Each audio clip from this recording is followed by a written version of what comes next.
जय हिंद, वंदे मातरम, भारत माता की जय। राष्ट्रवाद की बात प्रहार के साथ आप सभी का हार्दिक स्वागत है। दोस्तों, जो सैफ अली खान के घर पे रात को 2 बजे एक अपराधी घर में घुस के आता है और पहले नौकरानी से 1 करोड़ रुपए की डिमांड करता है। बाद में हो हल्ला होने पे जब सैफ अली खान आते हैं तो उनके ऊपर धारदार हथियार से, चाकू से हमला करते हैं। मगर बाद में वो वापस उसको जब टॉयलेट में बंद कर देते हैं तो अभी ये जो बड़ी खबर आई कि टॉयलेट में वो उनका कांच निकाल के आया था, उसी रास्ते आया ही था। मतलब बाजू वाली बिल्डिंग से सदगुरु शरण बिल्डिंग में आया तो 8वें महले तक उधर से गया, बाद में पाइप पकड़ के 11वें महले पे घुसा। अब ये बड़ी विषय ये है कि वो पहले कैसे जानता था कि ये सैफ अली का ही घर है। दूसरी बात कि अगर वो उसी घर में कैसे पीछे से दाखिल हुआ, और जब सैफ अली खान घर में थे उसके बहुत देर बाद वो वहाँ से निकला। और इसका मतलब ये लोगों ने बाहर से दरवाज़ा बंद करके पुलिस चले गए हॉस्पिटल, उसके बाद वो निकला और चला गया। और एक खबर और आ रही है कि वो 1 दिन 2 दिन तक मुंबई में ही था, मगर अब वो जो उसकी लोकेशन की ट्रेस मिली तो यहाँ से वो निकल के पहले जाके दादर स्टेशन के पास एक ईयरफोन खरीदता तो वहाँ रोकड़े में खरीदता है। बाद में और आगे वो वर्ली जाता है, वर्ली में एक चाट की दुकान पे रात को बॉटल का पानी लेता है और वहाँ पे वो ऑनलाइन पेमेंट करता है।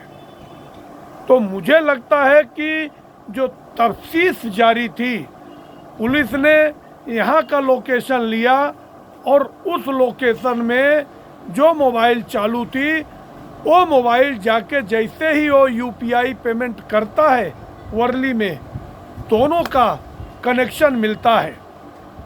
अब ये खबर इतनी बड़ी चल रही देश में कि दूसरी बड़ी खबरें भी इसके सामने फीकी पड़ गई है। अब उसके बाद पुलिस ने उसको जाके 2 दिन से वो थाना के कासड़वाड़ी में जंगल में रह रहा है छुप के, और वहाँ पे उसकी लोकेशन ट्रेस करके वहाँ पे उसको गिरफ्तार करते हैं। तो तब पता चलता है कि वो बांग्लादेशी घुसपैठिया है। वैसे भी मैं अपने पिछले वीडियो में भी महाराष्ट्र में फैले सबसे अधिक घुसपैठिए बांग्लादेशी, और इसमें कहीं न कहीं सबसे ज़्यादा अगर घुसपैठी महाराष्ट्र में कहीं है तो मुंबई, थाने, मुंब्रा और नाला सोपारा ऐसी जगह पे ही है।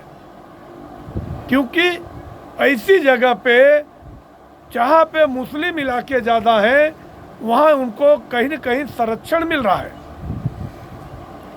अब जैसे ही उसके तार बांग्लादेश से जुड़ते हैं, सबसे पहले अगर कोई बौखलाया तो उद्धव साहब ठाकरे गुट के प्रवक्ता, विश्व प्रवक्ता संजय राउत कहते हैं कि अगर देश में बांग्लादेशी आ रहे हैं, ये जिम्मेदारी किसकी है? गृह मंत्री अमित शाह की और नरेंद्र मोदी की है। हम करें नरेंद्र मोदी, अमित शाह और देवेंद्र फडणवीस पे हमला करने की वजह से आज महाराष्ट्र में उद्धव साहब ठाकरे का जो हश्र हुआ है कि वो 56 सीट वाली पार्टी हुआ करते थे, एक समय था 75 सीट वाली पार्टी महाराष्ट्र में हुआ करते थे, आज महज 20 सीट पे आके गिरे हुए हैं। और वापस अगर सूरज के ऊपर आप थूकते हो तो थूक आपके ऊपर ही आके गिरेगा। तो अगर आप खामखा अपनी कमियों को, नाकामियों को छुपाने के लिए और मुस्लिम परस्तीकरण करने के लिए, मुसलमानों का वोट लेने के लिए अगर आप उलझुल बयान दोगे तो आने वाले टाइम में महाराष्ट्र की जनता आपको कहीं न कहीं बीएमसी के चुनाव में भी घड़े सिखाएगी। अब तक जो ड्राइव चलाया देवेंद्र फडणवीस ने, अब इसका लिंक कहीं न कहीं उस ड्राइव से जाके मिल रहा है कि अगर जिस तरह से मुंबई में और महाराष्ट्र में रोहिंग्या मुसलमान और बांग्लादेशी घुसपैठियों को निकालने के लिए जो प्रतिज्ञा गृह मंत्री और मुख्यमंत्री देवेंद्र फडणवीस जी ने लिया है, तो आने वाले टाइम में, क्योंकि अगर अप्रैल महीने में चुनाव होना है तो कहीं न कहीं तब तक लाखों घुसपैठिए मुंबई और महाराष्ट्र में जरूर पकड़े जाएंगे। और उसका जीता जाता सबूत ये शहजाद जो अपना नाम बदल के मुंबई में रह रहा था, अब इसका नाम है मोहम्मद शहजाद उर्फ विजय दास रखा है। अब इसकी वजह से अब इसका नाम है सफीकुल इस्लाम शहजाद। तो एक तरफ ये अपने नाम में इसके इस्लाम जुड़ा है, और इस्लाम क्या ऐसे ही घिनौने काम करने के लिए इंगित करता है? अब ये व्यक्ति मुंबई कोलकाता के रास्ते घुसपैठ करके मुंबई में आया है, और इसके पहले भी एक गांव गया था, वापस से 15 दिन पहले आया है, जैसा पुलिस की थियरी बता रही है।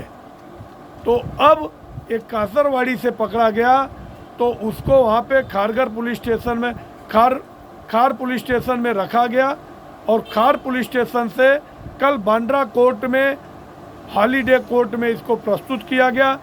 तो मजिस्ट्रेट ने इसको 5 दिन की पुलिस हिरासत में भेज दिया है। अब ये 5 दिन में पुलिस के सामने भी ये चैलेंज है कि ये पहले तो कैसे, और दूसरी बातें खबर आ रही है कि ये और भी सितारों का रेकी किया हुआ है, जैसे सलमान खान, शाहरुख खान।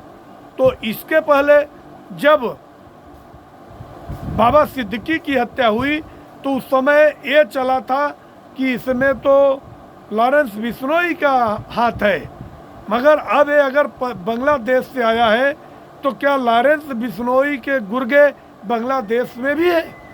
क्या मुस्लिम लोग भी उसके साथ हैं? अब ये बहुत बड़ी जांच का विषय है, और मुझे एक उम्मीद है, क्योंकि एक निर्णय करने वाली सरकार है, लोगों को न्याय देने वाली सरकार है। अब इसमें कितना भी विपक्ष राजनीति करना चाहे, जैसे केजरीवाल ने दिल्ली का चुनाव देखते हुए एक बड़ा बयान दिया कि अगर सैफ अली खान के ऊपर हमलावर उनके घर में आके घुस जाता है और उनके ऊपर चाकुओं से वार करता है, इसके पहले सलमान खान के घर की रेकी होती है और सलमान खान के ऊपर भी अज्ञात हमलावर आके फायरिंग करके गए और बाबा सिद्दीकी की हत्या हो गई, तो कहीं न कहीं अरविंद केजरीवाल को भी लगता है कि जो 12% मुसलमान दिल्ली में रहते हैं, कहीं न कहीं हमसे छटक न जाए और कांग्रेस के पाले में चले जाए।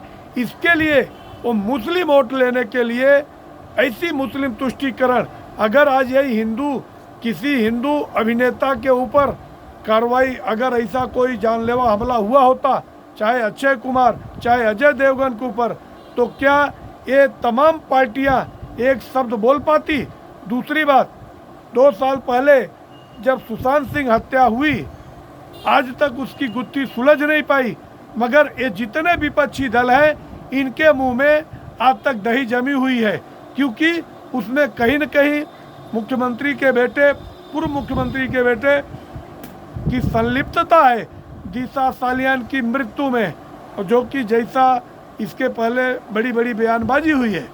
तो आने वाले समय में मुझे लग रहा है कि जैसे ही इसके तार और भी किसी गैंग से जुड़ते हैं या किसी मुस्लिम लोगों से जुड़ते हैं, तो ये राजनीति का तापमान और बढ़ेगा और भी चर्चा होगी, क्योंकि सामने बीएमसी का भी चुनाव है और अभी दिल्ली का भी चुनाव कहीं न कहीं इसके इर्द गिर्द होते जाएगा। आप लोगों की क्या राय है? आप कमेंट सेक्शन में आके अपने विचार रखें। आप हमारे चैनल को सब्सक्राइब करें। जय हिंद, वंदे मातरम, भारत माता की जय।